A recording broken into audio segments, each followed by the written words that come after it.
All right. Howdy. Welcome to the Laptop Empire Show. How you doing, Bobby? We get Man, the I'm lighting good. figured out. I'm tired of this lighting. I just don't. It's for everything I record. I have to change it, and I don't have. I guess I need like settings for each part of the day or something. And I've got like this. I've got a window here. What I need is a Yeah. studio. That's what I've really been thinking about that a lot. Like, What you need is to move to Austin, and then we'll get the studio, yeah, and then we'll have Hudson come in and do all the lighting for us. I'm that's a sure he knows bigger. way better more about that than we do. Yeah, that's a potential. I need a now solution and not a multi-year from now solution potentially. I mean, it could be a now solution. That's tough. That's tough. We're still, man. We have no idea. Like we talk about it nearly every day. Um, we like certain places around here. We might like Austin. I don't know. We are going to do a trip to Austin in March. Yep. And I think we're going to do another trip to Austin in the summer. I think we're going to actually, I think we're going to Fredericksburg. I don't know if I told you that yet or not. I think we're going to go to Fun. Fredericksburg in March for like a week or like during like Monday through Friday.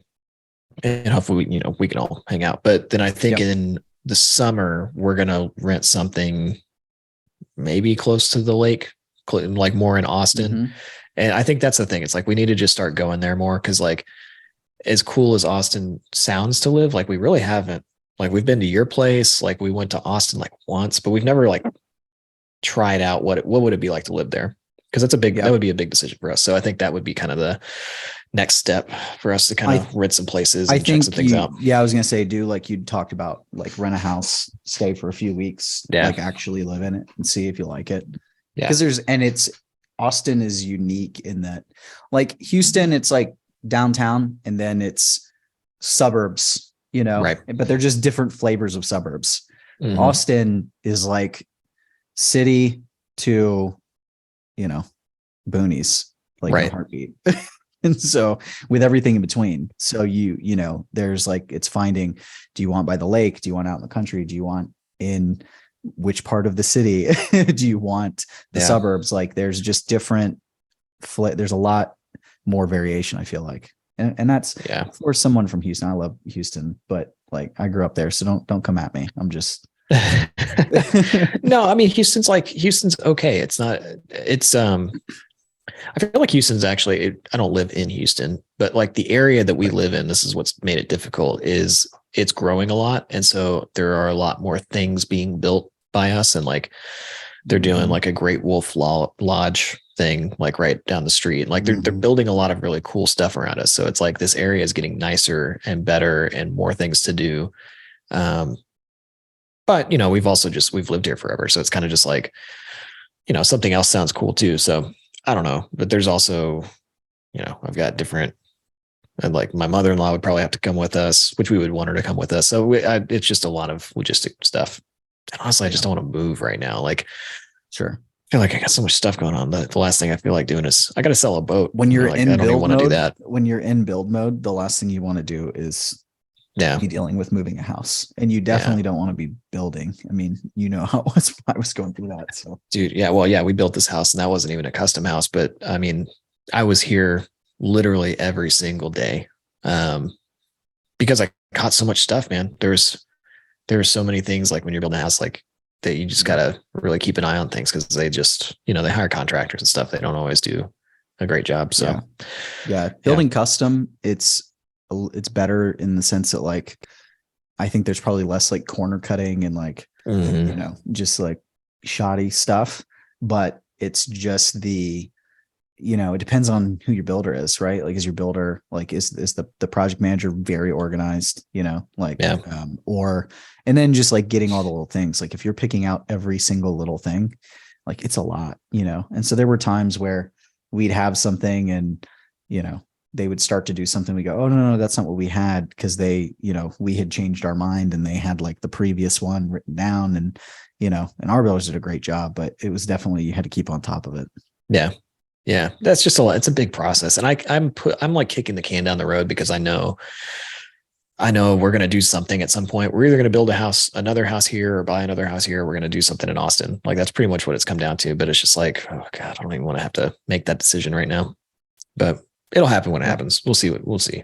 I don't know. Hey, the rate that last year went, like it'll be 2 years gone in a flash. So it's not really a big deal. Seriously. That's true. That's true. So do you want to talk about Frank Kern, or you want to talk about TikTok? Because I got thoughts on both. Frank Kern, that's totally random. Yeah. So, I mean, I'm curious now. So we were going to talk about TikTok for 2 or 3 episodes, but I've actually forgotten what it was we were going to talk about. So yeah, I have a different take on TikTok. Yeah. And maybe we get to both in this episode, but we can go back to, oh no, I got to find it. So I saw something on Instagram. He posted something here. All right, here we go. Is this like a positive Frank Kern, or like did something happen? No, I think it's just he did this thing. It's an open letter to internet marketers. Because I mean, I follow Frank Kern. And if like you don't know who Frank Kern is, he's kind of like an OG. No, I wouldn't say an OG, he's but like he's like the dorky dad of internet marketers. Internet marketers, yeah, like really successful. I'm known for copywriting, right? Is that I don't know his origin story necessarily. I don't know what he does now. What he was originally, but he does all things internet marketing. Yeah, if anybody follows this and they know where he started, as I understand it, he was a really, really good copywriter. He sells a ton of different programs. He seems like he has new offers out all the time. He's done stuff in the high ticket space. He did a project with Grant Cardone. They did this Cardone Kern agency thing where, they were running ads, and that didn't work very well because it was like not a great experience for us. But and it, I think, also shut down. I think it's just a Grant Cardone thing now. But I think they try to like merge their names together and kind of merge their expertise. Anyway, he's a good follow though. He's a good internet marketer guy. Seems like a stand-up kind of dude. So he said this, an open letter to internet marketers. And it says, I woke up at 3:30 this morning with the complete message for the 2023 State of the Internet address in my head. It's been 11 years since I last filmed one, and the delay was due to lack of inspiration. And it said, I don't know if I'll film one or not, but I want you to hear this message. So please forgive the typos in advance. That's what I like about him. He's a very real internet marketer. Are you going to read this whole thing? This is long. It's very short. It's not that long. Oh, okay. It seems long to me. Okay. You go. I'll get through it quickly. So, or maybe I'll just give the cliff notes. I'm not sure. So I'm one of you, someone who earns a living selling things on the internet. I made my first dollar online in October of 1999. Since then, I've worked at the craft we call internet marketing every day for at least 8 hours a day, usually more. Most of my waking hours are in solitude, working, learning, observing. And I do this because I love what we have. And I'm not saying this to over glamorize work or glamorize overworking because it's cost me more than it's made me. But he's basically saying we as a community need to get it together. We have an incredible and unprecedented opportunity to do good for our fellow man, but we place all the importance on ourselves. We make it all about us. And here's what I can tell you. There is no us without them. And then them in this case is the customer. He kind of talks about that for a little bit longer. He basically says our success doesn't come from money. Our success comes from the results we get for the people who pay us. If we put our focus there, the money comes faster, easier, and in greater abundance. And choose your role models very carefully. The person who makes the most money isn't necessarily right by default. Talks about Pablo Escobar. Didn't really make sense in this. And then the ultimate message, every time a consumer is hurt, the entire community takes a hit. When one does bad, we all do bad in the eye of the consumer. And that consumer, we are nothing without them.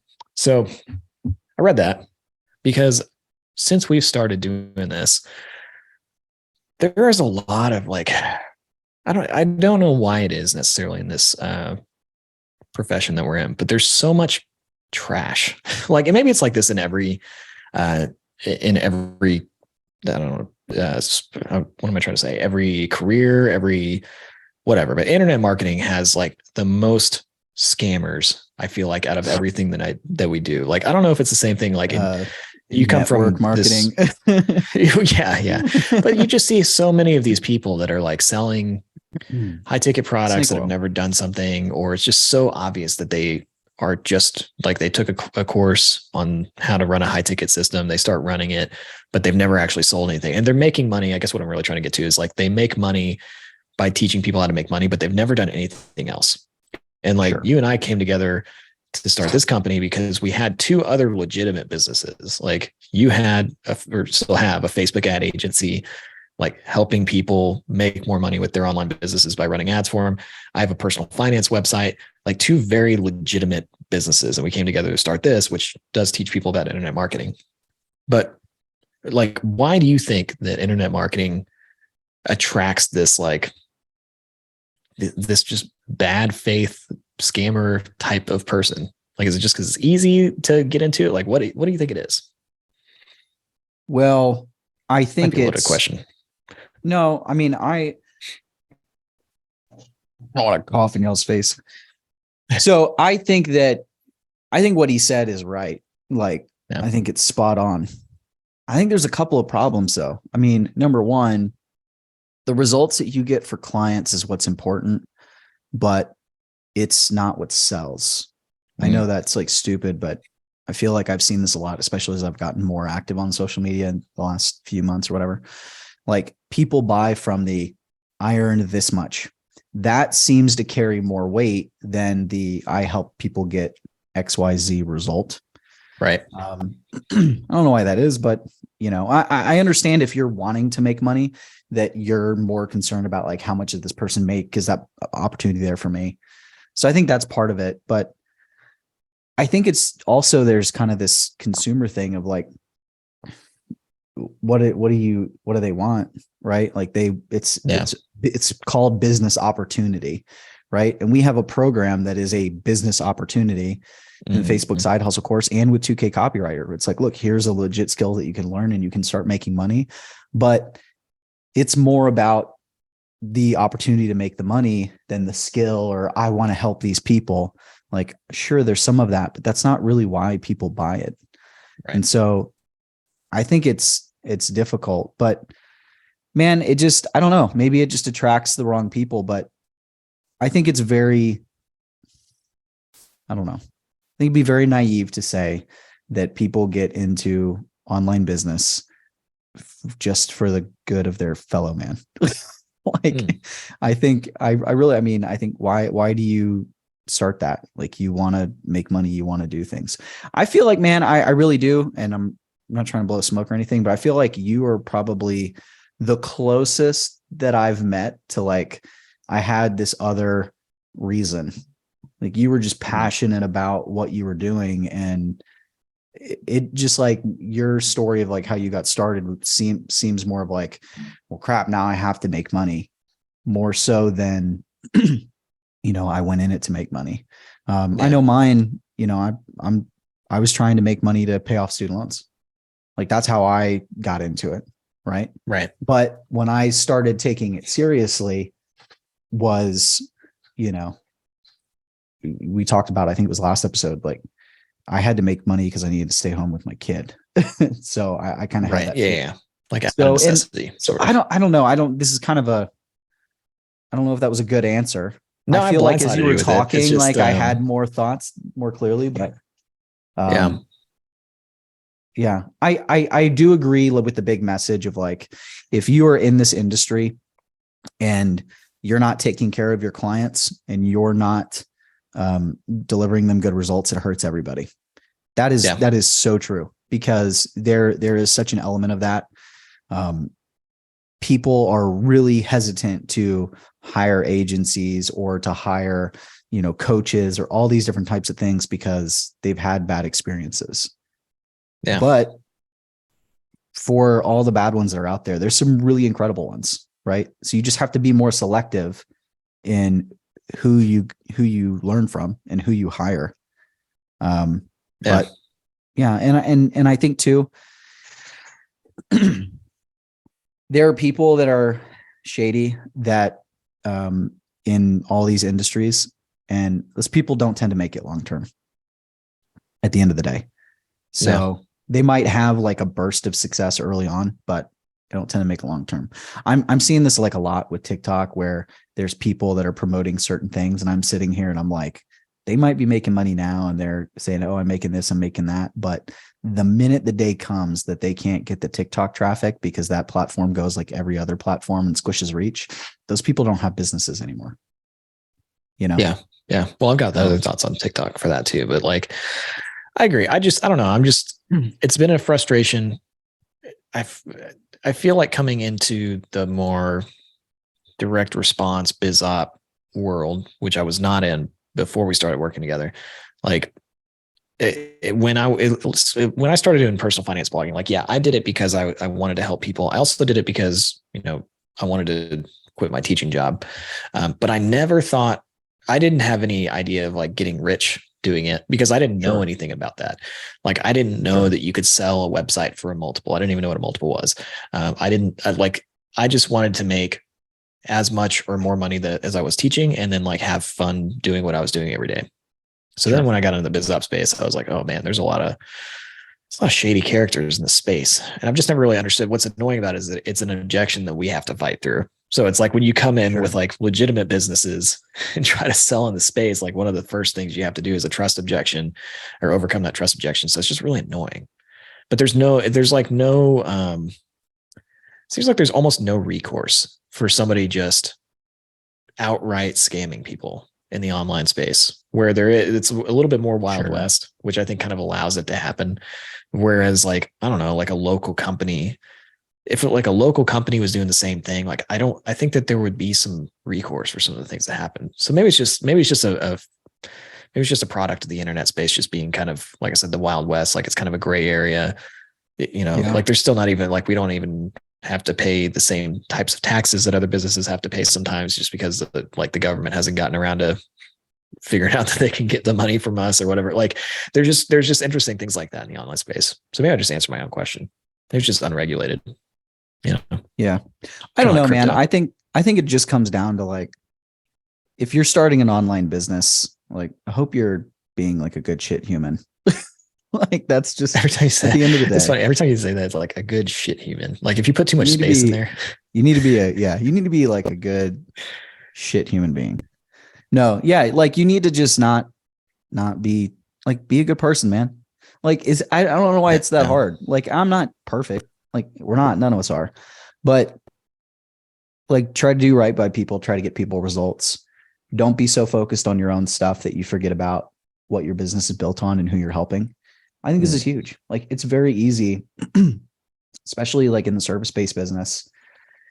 You go through these ups and downs if you're not careful, because you're doing lead gen and you're getting people, and then you start serving those people, and then you're not doing lead gen and it drops down. But you have to find the balance, and you have to serve the people, because if you just get into chasing the numbers, and this is there's something to that. yeah, To me, the numbers are the scoreboard. So I do want to chase that to a certain degree. But if you are just focused on grow, client acquisition, lead generation, and you're not focusing on fulfillment, it's going to bite you eventually. And you're doing it a service to your yeah, business and your brand reputation. You're doing it a service to the industry. And I think that, unfortunately, there's a lot of that, right? And really, there's a lot of it on the other side too. There's the people, they get the clients and they stay small because they never figure out the other piece, and they're just like, oh, I'm so good at what I do, I'm so good at helping these people, I care about these people so much. And sure, so they don't yeah, actually become real business owners. And so, yeah, I think really the reality is you have both sides of the coin. It's just one is more vocal because one is on the front end, one is top of funnel. But you've got to be careful of that. You can't neglect your people for growth and just like focusing all on the business. And I think there's something in the culture too of this idea of like, you've got to be working on the business, not in the business. Like, you need to be doing both, and yeah, yeah. I agree with that there, for sure. I think too, man, there's just these waves. There's like these, if you ever notice, there's like these trends or like kind of flavor of the month, like things that people are talking about. Like right now, what's funny is like, I haven't heard anybody say dry January except for you when you told me you were doing it. Yeah, But there's a trend of like every single talking head on YouTube or whatever platform. And they're not talking about dry January, but they're talking about like, I've completely eliminated alcohol. This is horrible for you. It makes it so you can't sleep and blah, blah, blah, and all these things. And I'm like, that might be true, but it's such a black and white take. right. And Yeah, everybody has that take right now. Like, that is the popular take. of like, oh, I'm getting ahead in business because I'm not drinking alcohol anymore. And if you enjoy a glass of wine on the patio with your wife, like you are the devil. Yeah, and you Right. do Like, see a lot of that right now.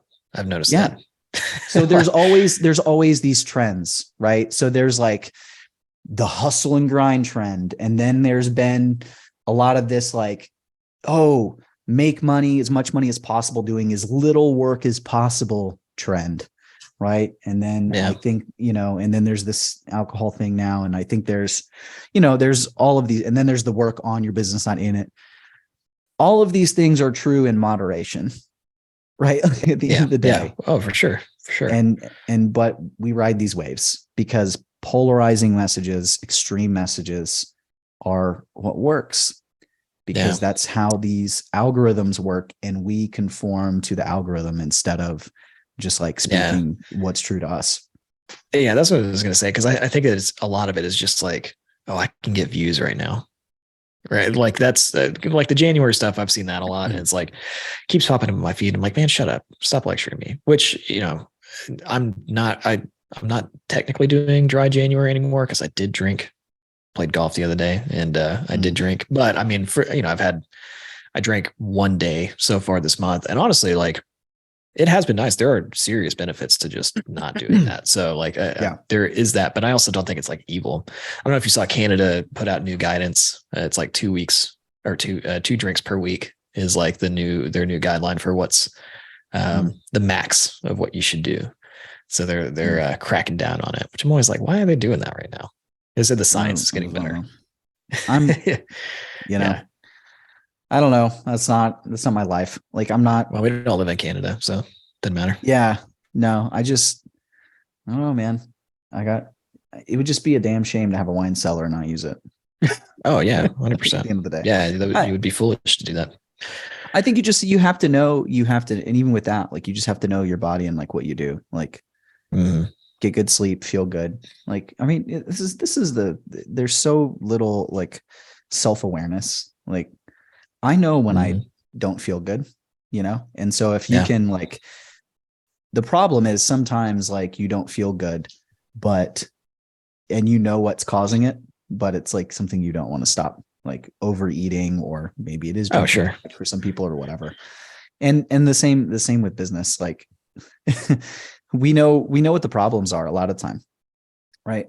One of the things that I've been kind of like talking to my clients about is like when they're frustrated about something, it's like, what the answer is, like, what the problem is. You're just not taking the time to like sit in your own thoughts and figure it out.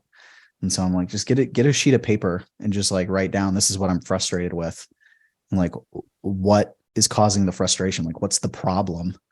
And then just sit there and just go, what are like the 2 or 3 things I need to do to like fix it? Like, the answers in your head, but people don't take the time to do that. I don't know. Now I'm being preachy and like, no, that's right. But I was about to change the topic anyway, but yeah, it's all good. Keep going. No, I think what I was going to say is like, we're sitting here sharing our thoughts, but we're not telling anybody like you need to do this. I think that's like when I was talking about that, some of that kind of content, like you need to work on your business, not in your business. You need to be more controversial in your posting. You need to do this, that, and the other. I like the thing Alex Hormozy did, like, I forget what YouTube channel he did, like a talk at their video conference. And he was talking about like, if you just change from saying like, you need to do XYZ to like, here's how I did XYZ. Right. Yeah. Because when you do that, it completely changes the tone of your content. It's more helpful for people and it makes them not think that you're a dick. Yeah. Yeah. That's probably true.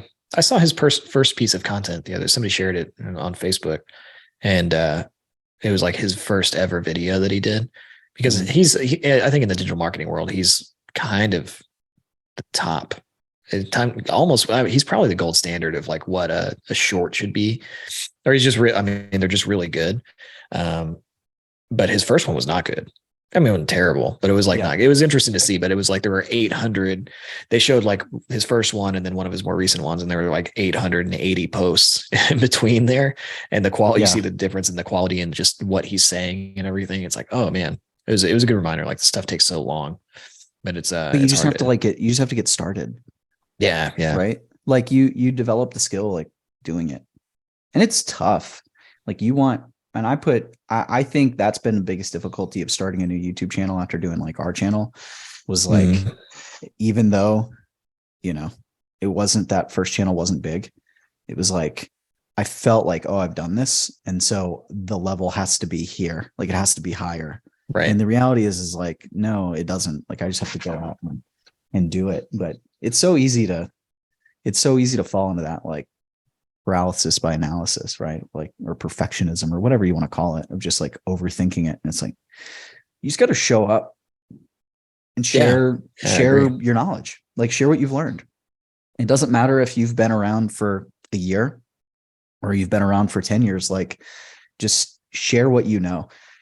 And I think that's different than it's funny because the first thing was talking about like scammers and people pretending they know more than you know. Like Mhm. that's an example of not being a, you know, a good shit human. Like you need to go Yeah. out Yeah. there.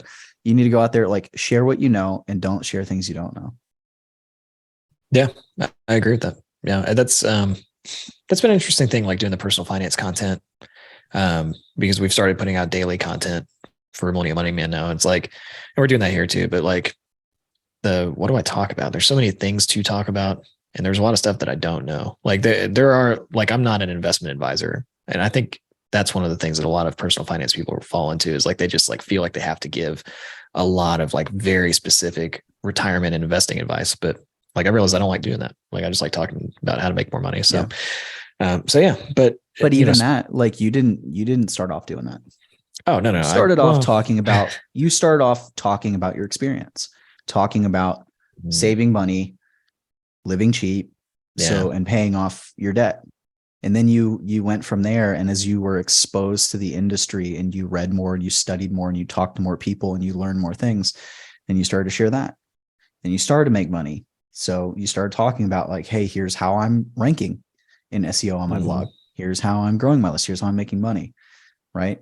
Here's yeah, how and then same with the digital marketing. Like we launched a digital marketing course because we had been successful selling digital marketing services, right? Like it's not, yeah. you know, so That's always tough too. looking at you, TikTok affiliate marketers. Yeah, yeah. I've seen a lot of that going on. Speaking of TikTok, it's a good transition. What do you think is going to happen to TikTok? You've seen all the bans, the government bans, the campus bans that are starting to happen. Like for the backstory, if anybody doesn't really follow this stuff, there is a growing bipartisan movement to potentially ban TikTok from the United States. And this is something like Trump tried to do this, I don't know, back when he was president. I don't know what year he did it, but he tried to do it and force them to move. I think that the deal was he was trying to force them to move all of their data centers over to the US or have a company buy them out or something that was a US company. I don't remember the specifics of it, but that is picking up steam again. But now government agencies, states, college campuses are starting to actually ban the app. So I'm curious if you had to predict, if you had to pull out your prediction wand, what would you say is going to happen?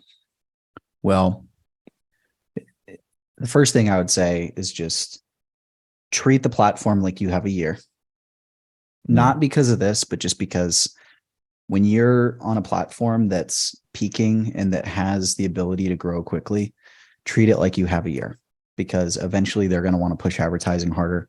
We've seen it with every platform, and then your ability to grow becomes much harder. So think about how difficult it is to grow on Instagram now. Back in the day, it used to be very easy to grow on. Think about how little reach you get on a Facebook page. Back in the day, it used to be super easy. So treat it like a year, whether it's them changing things or it getting shut down. Treat it like you have a year and take advantage of the growth. But then that always goes to like in business, don't build your business on rented land. So take advantage of the opportunity, but take advantage of the opportunity to drive traffic to other places to get people on your email list. Right. I was talking to Chris yesterday, dude. So I'm adding 7 or 8 email subscribers per day right now with around 15, 16,000 people on TikTok. But on days that I have a video hit even a little bit, I'm adding 20 to 30 people. Right. That doesn't seem like a lot, but it is. Right. And that's a lot of money. Yeah. That's a lot of money. I'm talking to like you know, a bunch of people right now about, agency services and courses and different things. So it's like, it's for something that I started in October, like the growth is there, but I'm trying to get people off of it. I'm trying to get people on my email list. That way I can still promote to them down the line and have that. Right. And that's true of any platform. So I think that's just kind of my general thing is like, I'm treating it as there's an opportunity now. I'm going to take advantage of it. I know the opportunity is going to disappear eventually. So I'm going to go hard, but I'm not going to like put all of my eggs on that basket because eventually that's going to go away.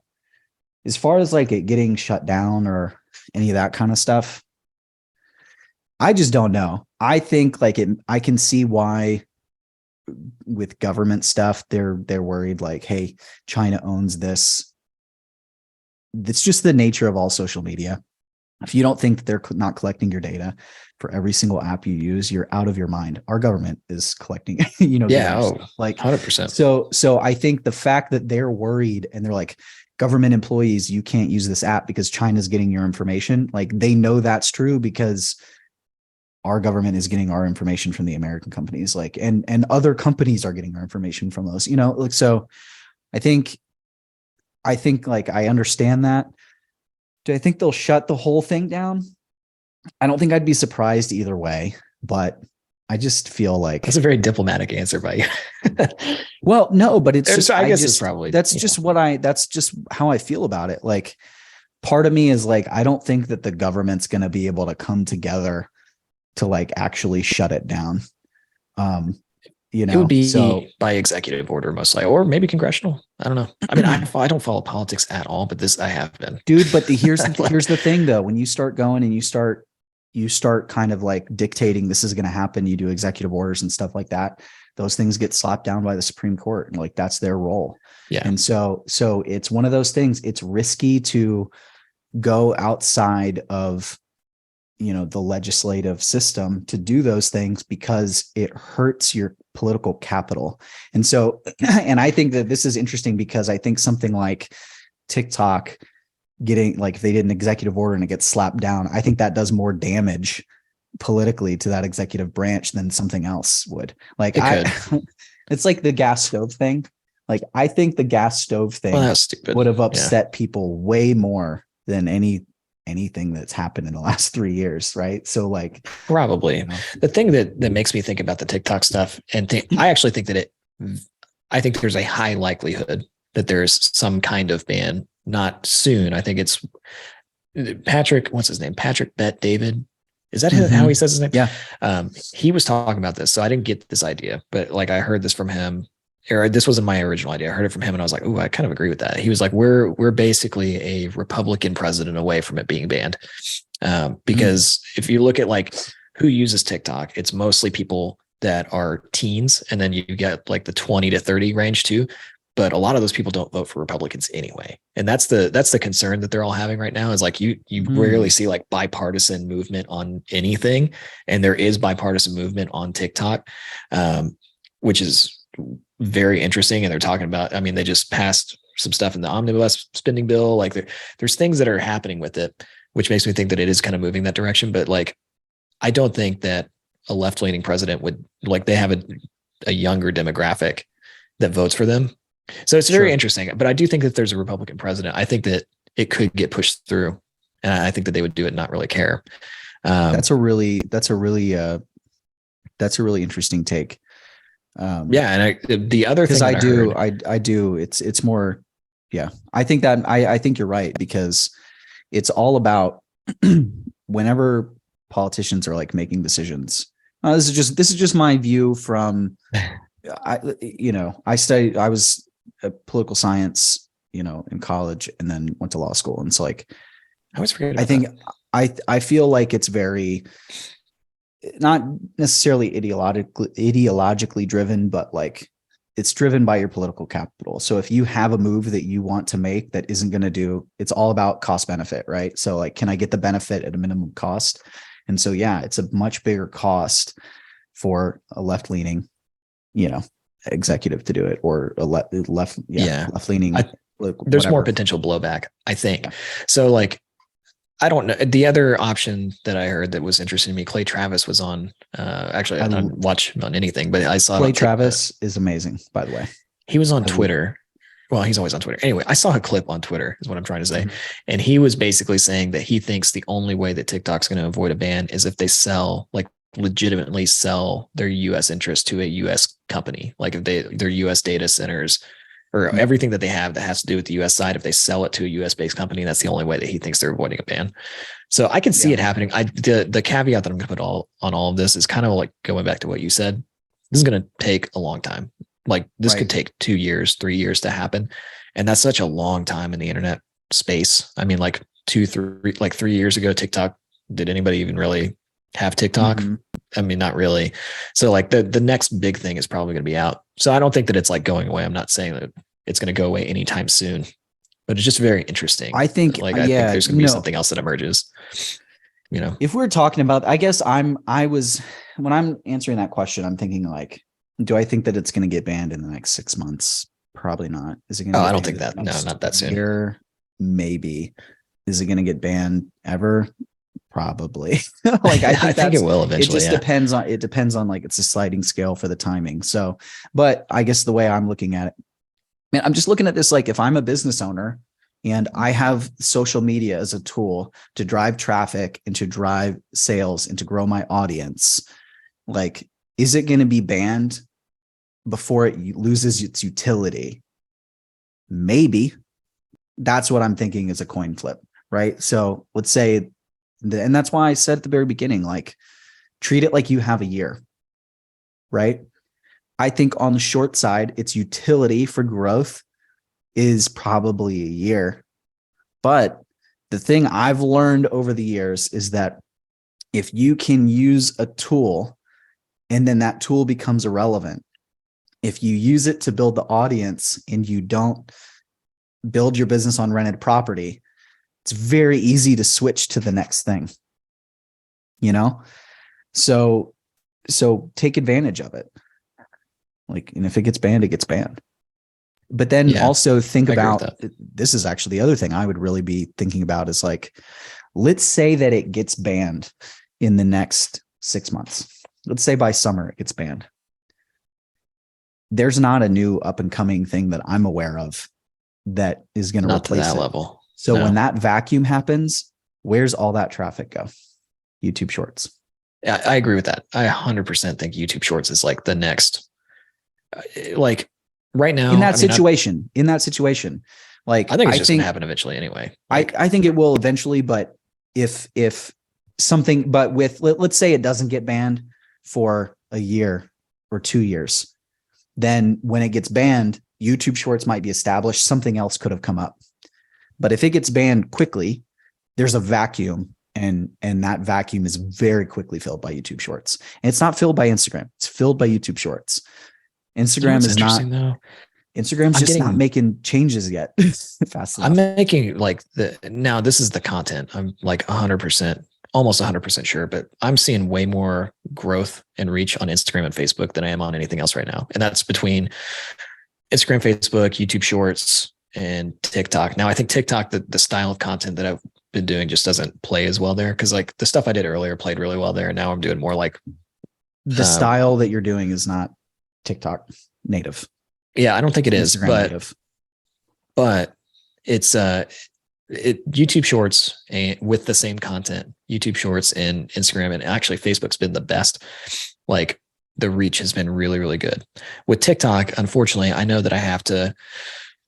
I know what kind of. I was talking to the team about this yesterday. It's like I know what kind of content I need to make to go like do well on TikTok. I just don't think it's valuable content, or at least for what I want to do right now. So are you posting on, just really quickly before this gets glazed over, are you posting on your Facebook profile or your Facebook page that you're seeing reach right now? Facebook page. Okay. That's interesting. I posted, here's the stats from me. And this is what pisses me off about this. This was not a great piece of content that I put together, but I wanted to see, it's something that I've had success with in the past. So all it is, it's Gary Vee does this a lot where it's like a color background with like a statement or a question. Sure. If you needed to make $1,000 this week, how would you do it? That post had 300 comments 111 likes, reached 41,000 people. And most of those people were not people that follow the page. And I mean, it's actually, in the week that I've been like posting daily content, that thing on Facebook from the page is the highest performing thing that I've had. And it took the least amount of effort. I mean, there's so many comments I don't even know if I'm going to respond to all of them. But it's just really interesting that that's kind of the case. And what's cool about it though, is that there are plenty of people that either reached out, or there's even a guy that made a comment on it. He's like, dude, I forgot that you even existed. Like, welcome back to social media and stuff. And I was like, dude, that's cool. Like, it's cool that, something that simple can kind of like reactivate the audience. But yeah, so it's Facebook, Instagram, and then YouTube Shorts, and then TikTok. But TikTok is like, I'm going to have to do more hot takes kind of stuff, or look at the success I've had kind of stuff, which isn't really what I want to do. But I think I'm going to probably dip my toe into that a little bit just to kind of test things out. Because that's kind of where we are right now. I'm just testing to see what works. So biggest thing I've learned for TikTok is that there are styles of content that work for TikTok. And then there are styles of content that work for TikTok depending on how big your account is. And so, I told you I started experimenting with it last summer, and I was doing more what you're doing on Instagram, talking head, education, edutainment, however you want to call it. Like, here's, 3 tips to do this, or here's why this is good, or here's how I did blah, blah, blah, blah, blah, that kind of stuff. And man, it struggles. It really struggles when you're starting out. And I started noticing, and I was doing that because I was, I always kind of take the approach of like, look at who the big players in your niche are and see what they're doing and see what's worked best from them. And then like put your spin on it. So like, you don't make their YouTube video, like you don't even watch it, but like if they have a title that worked really well, like, okay, what's my thoughts on that? Right. Like if they have 4 tips to do blah, blah, blah, blah, blah. Okay. Well, let me give my 5 tips to do blah, blah, blah, that are my actual tips. Right. And so I started doing that. And then I started looking around, man, and I would see these accounts that were doing that style, that were talking about like what I talk about, like with my agency stuff and helping coaches grow and pay traffic and blah, blah, blah.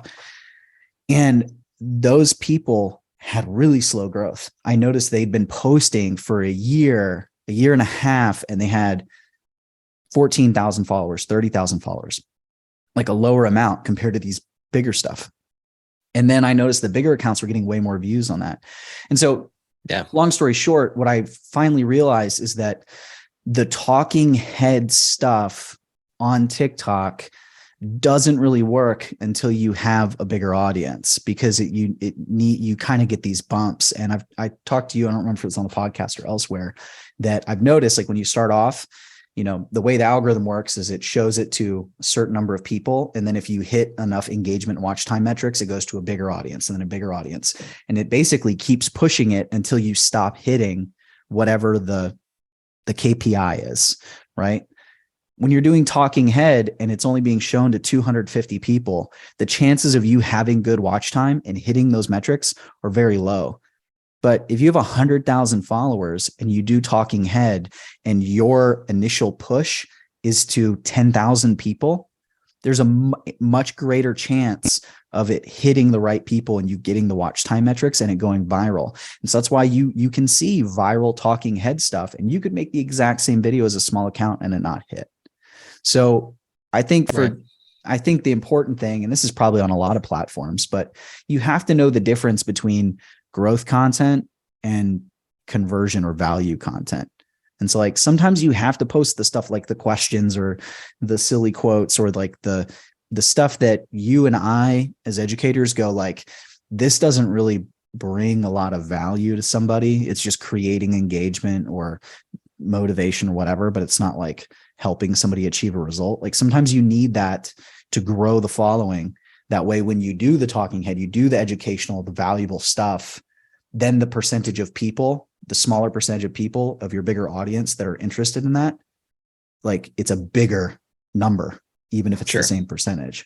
So to me, like, I think if you went in and you did that, you do both. You have the stuff that's growing it and you have the stuff that's like what we would be like, this is a good thing. Yeah. No, I 100%. And that's what I did on TikTok initially. And it was like, I think that would work well, and that would grow it really quickly. I also just don't really want to do it, but I probably will end up doing it on some level. Unfortunately, I got a job because I got a meeting. So All good. Cool. Good talk. Yeah. Go team. Yeah. All right. So if you want more, we're here every week. You can find us on any of the podcast platforms, on YouTube, daily content every day. Don't forget to subscribe in all those places. And we'll see you next time. Later.